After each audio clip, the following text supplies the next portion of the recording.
भर सखी रहले हमसे सटल, पाजा में लेके रात भर सुतल, तब रहे उनका घटल। लाशा लेखा रात भर सखी रहेले हमसे सटल, पाजा में लेके रात भर सुतल, तब रहे उनका घटल। हो गईले हो गईले हो गईले राजा जी हमर पातर पातर पातर हो गईले, सुखी के पातर हो गईले। राजा जी हमर पातर पातर पातर हो गईले, सुखी के पातर हो गईले।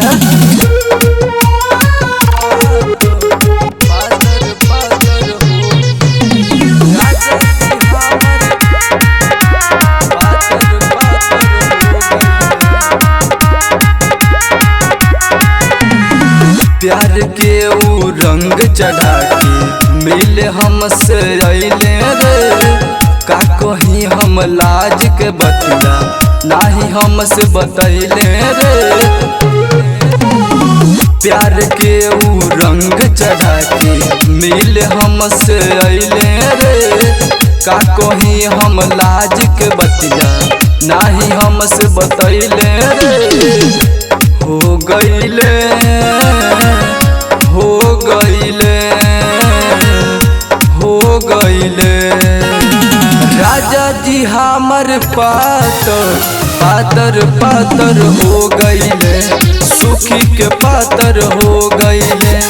राजा जी हमर पातर पातर पातर हो गईले, सुखी के पातर हो गईले।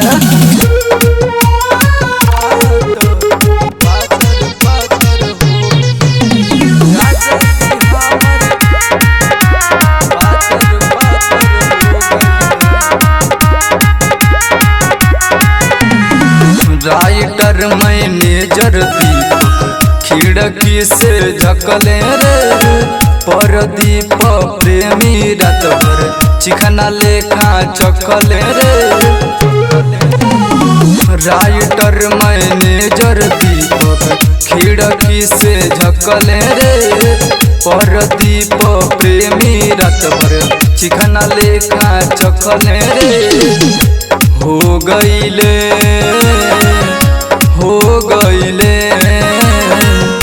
हो गईले राजा जी हमर पातर पातर पातर हो गईले, सुखी के पातर हो गईले। राजा जी हमर पातर पातर पातर हो गईले, सुखी के पातर हो गईले। रिया रिकॉर्डिंग स्टूडियो नरकटियागंज।